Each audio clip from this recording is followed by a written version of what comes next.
you want to tell everybody what a good boy you are, but also what a pain in the ass you are, like this? Hey guys, this is Burleigh. He's my 6-month-old Boerboel. He's about 80 pounds. If you guys have been watching him here on my channel, you've seen pretty much every step of the way of his training.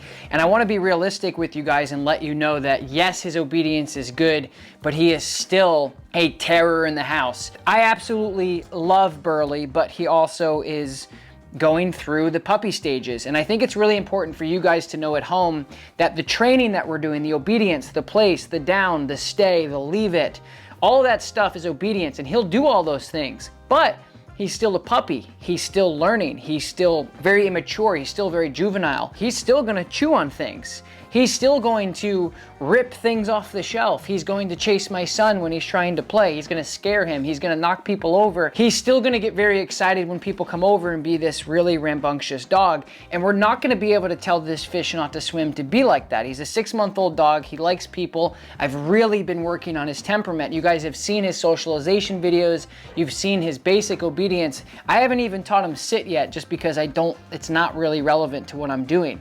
So I just wanna be realistic and go over in this video some things that you guys can do to potentially have your cake and eat it too. But this is the stuff, right? People, dog owners might say, Tom, my dog is digging out here. My dog is jumping on the counter, place, things like that. Like those things are not gonna go away. He's still a puppy. He's still gonna chew on things. He's still gonna get into things. This has nothing to do with his obedience training. And this is something I don't think I've ever really talked about on this channel, and I don't think anybody else has really discussed this, is this dog is, yes, has good obedience for his age, but again, he's still a terrier. Let's get into it. Terrier? Did I say terrier? Terror, not terrier. He's a Boerboel. All right, so let's just go over what this dog knows so far. Right now, he's on the plastic pinch collar, the No Bad Dogs training leash. Obviously, I have my No Bad Dogs pouch. Burleigh, place. So he'll go to his place. Burleigh, down. He'll down. Good, down. Pay him for that. Good. And stay. Now, if you guys follow me on Instagram, you'll see the clip right here where I had my son's birthday. You'll still see balloons and presents hanging around. He just turned 2. Happy birthday, Banks. And he was doing a downstay with everybody around. And he'll do that. Like, his obedience is great. But the problem is when he gets up, then he's into everything. That is not necessarily training. That's management at that point. Your puppy is still going to be a puppy. So going back to our last video, the 3 Ds, distance, distraction, duration. So right now he's in a place. He's in a stay. I come over here. Distraction. Hey, what's going on, Jimmy? Timmy, how you doing? Come on in. Yeah, good stay. Definitely interested. Definitely wants to get up, but will not get up. Now, again, if Lakota's out, which she's out there chasing mice around, I think. Anyway, he's in a downstay. So again, his obedience is good. But I want to talk about the realities that you guys are going to be struggling with. Okay, Burleigh, break. All right, so let me just show you guys what this looks like off leash, just to give you a fair picture. Burleigh, go to your place. Good place. Burleigh, down. Good, down. Good, we pay him for that. And stay. So he can do all of this stuff that we're talking about off leash. But again, he's only 6 months old, so I only have expectations for him very limited because of his immaturity. He's a large breed dog. If you guys have a large breed out there, you know what I'm talking about. He's very immature. He doesn't take things too seriously, and I'm okay with that. He's going to be probably a very big, protective, stubborn, he's already stubborn dog, and so I'm okay with him slow. He's not a Dutch Shepherd. He's not a Malinois. He's not a terrier. He's not a dog that's wired and ready to go to do anything that you want them to do at any moment right at 8 weeks. So I have to be mindful of that. But some equipment that we've been using over the last couple weeks with him, or months if you're new here, we have the Star Mark plastic pinch. So it's not a prong collar, it's just a plastic pinch. It evenly distributes pressure all the way around the dog's neck. It's a much safer collar. We also have the Martingale collar. This is really good for leashing up on leash walks without training. This is really good for just grabbing the dog quick. I recommend everybody get a Martingale collar. We're working on making our own. This one is not available, but plastic pinch, different, right? So you guys see the difference. All these points of contact, all these points of pressure, this is the difference between power steering, not power steering. The communication and the effectiveness of your communication and your leash pressure dramatically increases when you start using a collar with a little bit more action and pressure. We did tape his ears. They're flipping right back around and looking good. So thanks for everybody on the recommendations on that. All right, really quick, Sweet Baby Cokes, AKA SBK. She had her TPLO surgery done on one of her legs and she's fully recovered right now. So people were asking about her. That's why you haven't seen her a lot. She's been recovering. So she had a TPLO surgery and she's doing great, my sweet girl. She's also doing pretty good with Burleigh.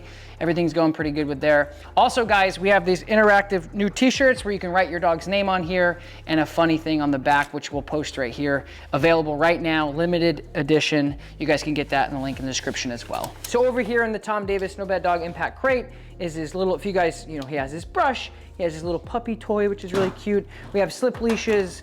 This is what this looks like at my house. This is a tab leash. It's an old No Bad Dog leash, which the new ones are gummy and really nice. This is the older one. It's a little bit more flat. This is a tab leash. You just take an old leash, you cut it. Look at, this is all Burleigh right here, chewing on this. This is what the tab leash looks like. It literally just hangs off like this. You just wanna make sure that the dog can't get it caught at anything. Anytime you're using a collar with action, you're only gonna leave it on when you guys are home and while you're training. So I obviously have the No Bad Dog treat pouch, which comes with the interactive squeaker, which is proprietary to this. And then I have just basic beef liver. Beef liver is my absolute favorite. We're also may or may not be working on No Bad Dog treats. It's a whole thing. But anyway, so this is the equipment setup that we have with him. But let's just go over, for an example, some realities that he'll get into. Again, my son's birthday, he loves horses. He just got into horses. Burleigh, break. Good. Now he's gonna go over because he's a puppy. So him doing this is him not being a bad dog or an untrained dog. So you might be looking at this situation and go, oh, Tom's dog is chewing up his son's toys. Burleigh, leave it. Good, leave it. The training starts when you open your mouth to your dog, especially in the context of realistic stuff. So that means, again, him going over to chew on something. It could be anything. It could be the table. It could be the bed. He's a puppy. Your dog doesn't know better. They may be even teething. The training starts, leave it, when you tell the dog what they can and can't do. Good, leave it, Burleigh, good.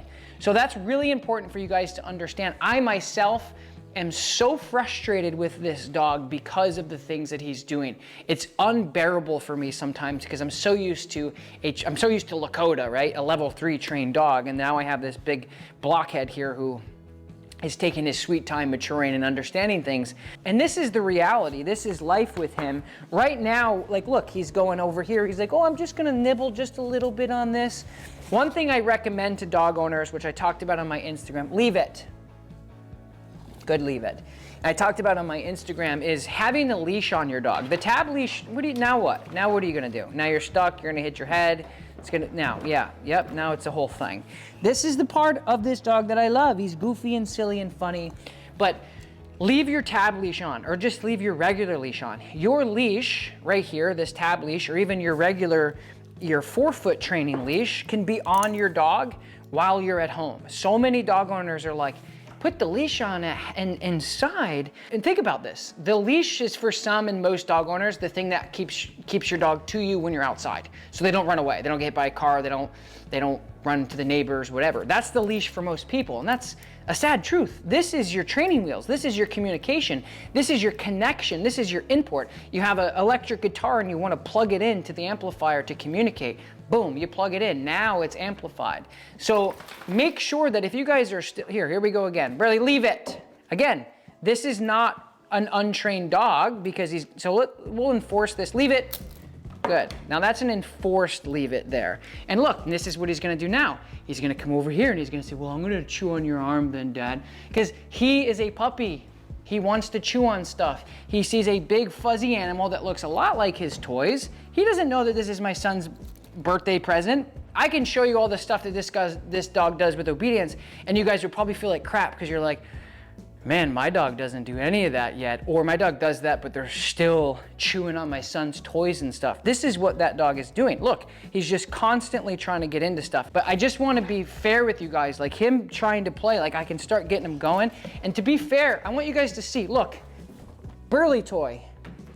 Look, Burleigh toy. And I can just keep going around my house and he's gonna be like, oh, I want this. But 2 seconds later, he's gonna be into something else. This is reality. The other thing that we're gonna start getting into next episode, guys, is his e-collar training.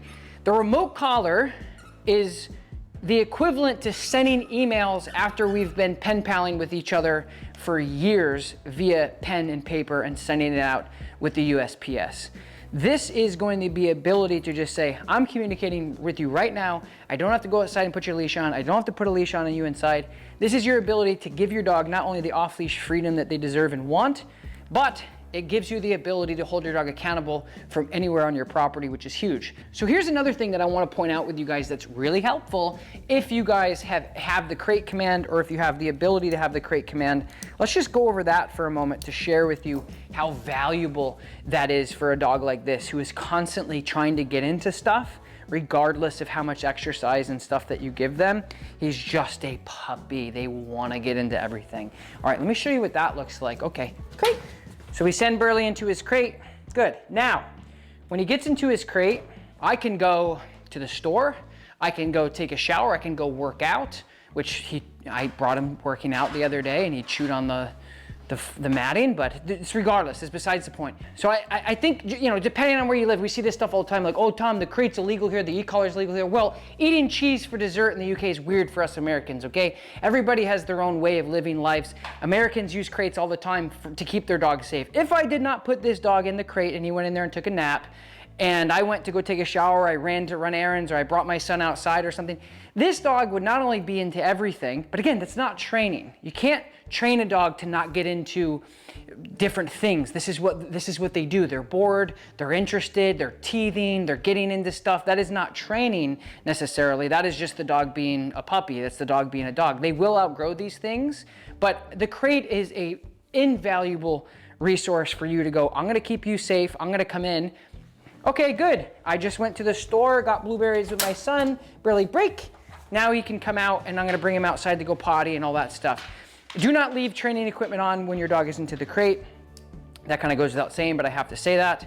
The other thing that I want to point out, because we're getting into the e-collar training next week, what I'm starting to do, which I suggest for you guys, is put this on. Start utilizing the remote collar on the dog.